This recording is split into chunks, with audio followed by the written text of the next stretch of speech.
MK channel சார்பாக அனைவருக்கும் வணக்கம். ஒரு வருடத்தில் உள்ள சில நாட்கள் மட்டும் நம்ம வாழ்க்கையே மாற்றும் சக்தி கொண்டதா அமையுதுங்க. அப்படி ஒரு அற்புதமான நாள் தான் சித்ரா பௌர்ணமி. அதாவது சித்திரை நட்சத்திரமும் பௌர்ணமியும் இணையும் நாளை தான் நம்ம சித்ரா பௌர்ணமியாக கொண்டாடுகிறோம். இந்த நாளில் பின்னால் இருக்கும் வரலாறு மற்றும் ஏன் இந்த நாளில் நம்ம சித்திரகுப்தனை வழிபட வேண்டும் என்பது பற்றியும், சித்ரா பௌர்ணமியின் பின்னால் மறைந்திருக்கும் ரகசியங்களையும், சரியான பூஜை முறைகளையும் பற்றித்தான் நம்ம இந்த பகுதியில பார்க்க போறோம். பார்க்கலாமா? முதலில் நாம சித்திரகுப்தன் வரலாறு பற்றி பார்க்கலாம். பூலோகத்தை படைக்கிறதுக்கு முன்னாடி இன்னார்க்கு இன்ன பணி என்று அனைவருக்கும் ஒரு வேலையை வகுத்து கொடுத்தாரு ஈசன். யமனுக்கு கூட தண்டனை கொடுக்கும் பணி விதிக்கப்பட்டது. ஆனால் பாவ புண்ணிய கணக்குகளை எழுத யாராவது வேண்டும் என்று கேட்டார் யமன். உடனே யோசித்தார் சிவபெருமான். விநாயகரை அனுப்பலாம் என்றால் அப்போதுதான் அவர் பாரதம் எழுதி ஓய்ந்திருந்தார். முருகன் முன்கோபக்காரன், பிரணவத்திற்கு பொருள் தெரியவில்லை என்று பிரம்மனையே தலையில் குட்டி சிறையில் அடைத்த தகப்பன் சுவாமி. அதனால் யோசித்தார் கைலாசபதி. உடனே உமாதேவியை பார்த்து புன்னகை பூத்தார் ஈசன். தேவியும் ஈசனின் புன்னகைக்கு காரணம் புரிந்து கொண்டாங்க.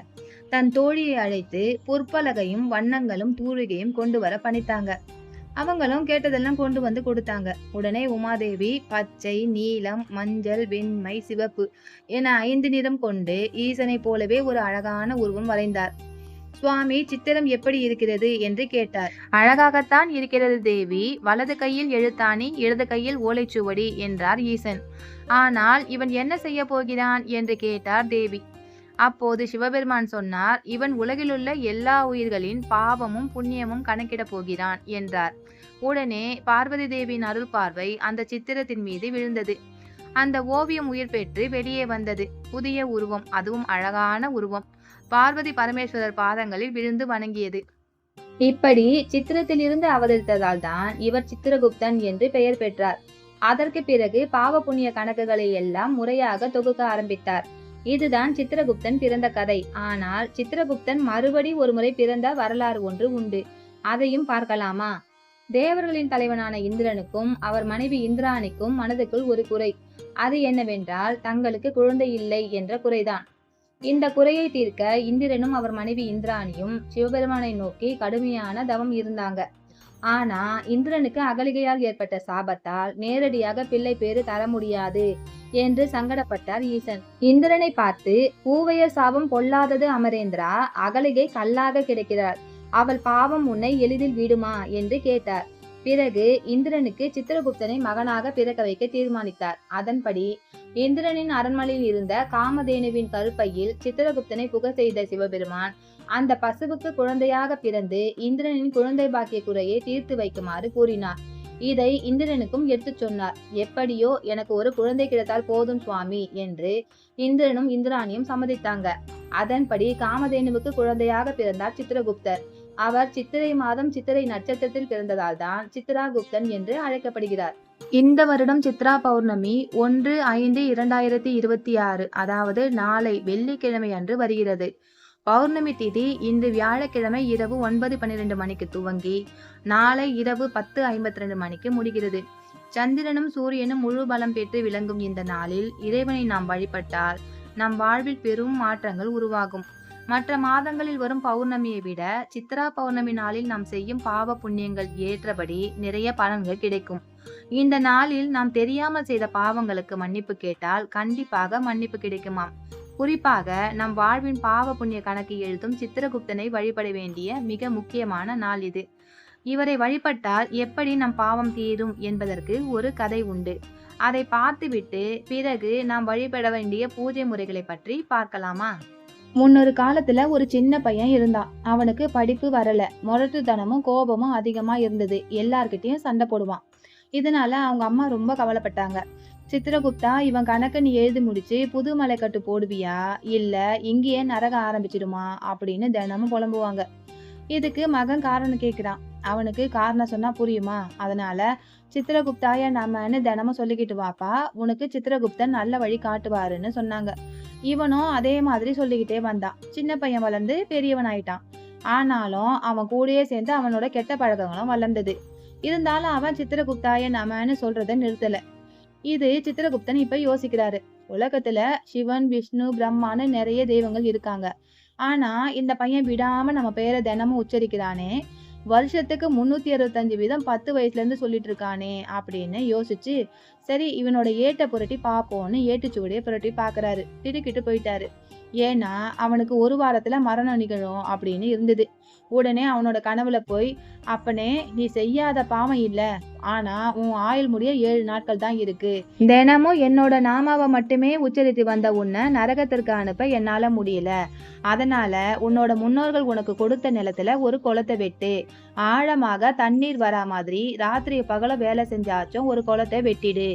ஒரு மாடு தண்ணீர் குடிச்சா 3.25 நாழிகை சொர்க்கவாசம் இருக்கு. பசுவோட உடம்புல 33 தேவதைகளும் வாசம் செய்றாங்க. நிறைய மாடுகள் தண்ணி குடிச்சா உனக்கு சொர்க்கம் நிரந்தரமா கிடைக்கும் அப்படின்னு சொன்னாரு. அது மட்டும் இல்ல, முதல்ல சொர்க்கவாசம் அனுபவிக்கிறியா இல்ல நரகவாசம் அனுபவிக்கிறியான்னு யமன் கேட்பாரு. முதல்ல சொர்க்கம் எனக்கு வேணும்னு சொல்லிடுன்னு சொல்லிட்டு மறைஞ்சு போயிட்டாரு. முரடன் கண் விழிச்சிட்டான். சித்திரகுப்தர் கனவுல சொன்ன மாதிரி ஏராளமான ஆட்களை வச்சு நிலத்துக்கு நடுவுல குளம் வெட்டினான். ராத்திரி பகல் பார்க்காம ஏராளமான ஆட்கள் வேலை செஞ்சும் குளத்துல போட்டு தண்ணீர் கூட வரல.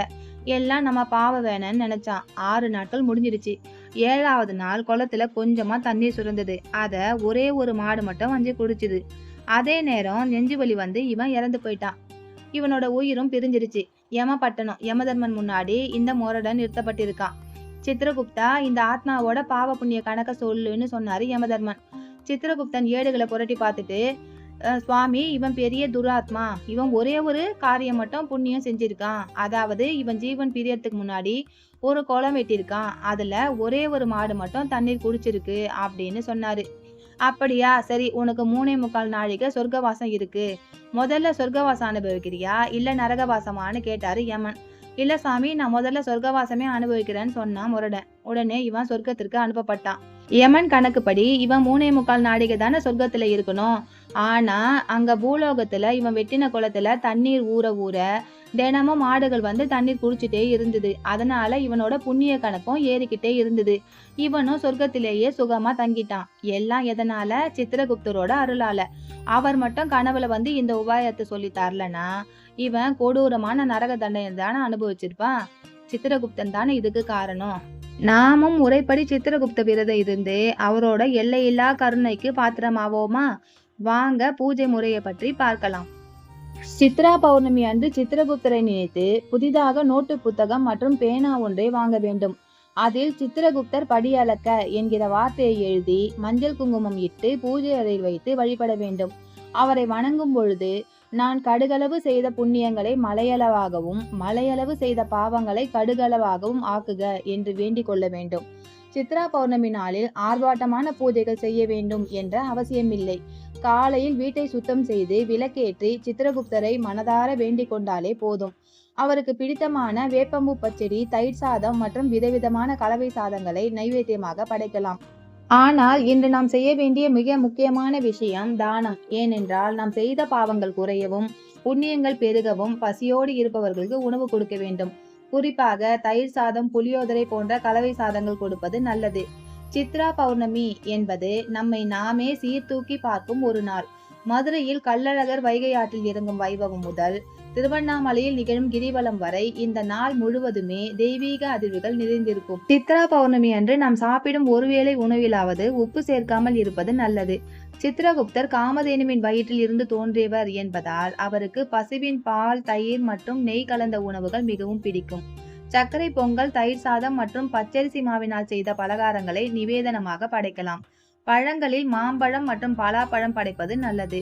சித்ரா பௌர்ணமி விரதத்தை கடைபிடிப்பவர்கள் அன்று பகல் முழுவதும் உணவு உண்ணாமல் இருப்பது நல்லது. முடியாதவர்கள் பழங்கள் மட்டும் எடுத்துக்கொள்ளலாம். சித்ரா பௌர்ணமி அன்று மாலை பூஜை முடியும் வரை பசுவின் பால் மற்றும் தயிரை உணவில் சேர்த்து கொள்ள கூடாது.